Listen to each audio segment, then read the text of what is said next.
Ukiri mwega mwiroreri wa Mucene TV, angĩkorwo wĩ mũgeni thĩinĩ wa channel ĩno ya Mucene TV, ririkana subscribe, like ũndũ ũmwe na comment. Mũthenya wa ũmũthĩ twĩna kĩeha mũno tũgĩceneneka thibitarĩ yũĩkaine ta Mama Lucy Kibaki. Arĩa matoĩ Mama Lucy kũrĩa ĩkoragwo gũkũ Nairobi mwena wa Embakasi West, barabara-inĩ yũĩkaine ta Kagudo Road.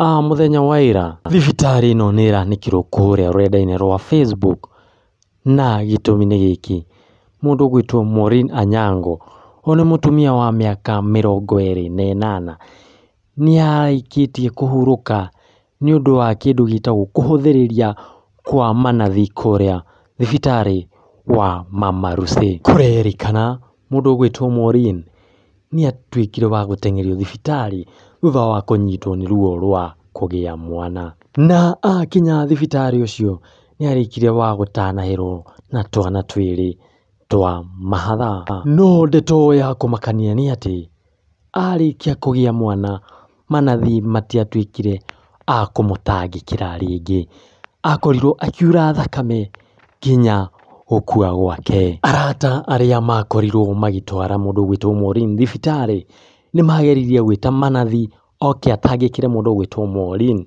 no manathi a kuma Mama Lucy matiakorirwo makĩoya ikinya, makorirwo makĩhũthĩrĩria nginya mũndũ ũgwĩtwo Maureen atuĩka wa gũkua na gũtiga twana twĩrĩ twa mahatha. Rĩu mũthuri wake ũĩkaine ta Robert nĩ watigwo na gĩbarũa kĩnene gĩa gũkorwo akĩhang'ĩra twana tũtũ twatigwo nĩ mũndũ ũgwĩtwo Maureen iria, nĩ gũkorwo o matirakoretwo maikarĩte wega, no bamĩrĩ nĩ yugĩte nĩ ĩreharĩria gũbanga mathiko ma mũndũ ũgwĩtagwo Maureen. No kĩeha nĩ atĩ thibitarĩ ũyũ wa Mama Lucy ti rĩa mbere na ti rĩa kerĩ gũkorwo mũndũ athiĩ kũu magakorwo makĩmũtiganĩria, kwanja mũndũ akĩgĩa mwana. Andũ kũrĩa rũrenda-inĩ nĩ makoretwo makĩyũria atĩ thibitarĩ ũyũ ũgatiga rĩ kwaga ũigĩrĩrĩki wa arwaru ao, na ndũkariganĩrwo thibitarĩ ũyũ nĩ thibitarĩ wa thirikari. Andũ magatiga rĩ gũkuĩra thibitarĩ-inĩ ũyũ nĩ ũndũ wa kwaga ũigĩrĩrĩki wa manathi marĩa mandĩkĩtwo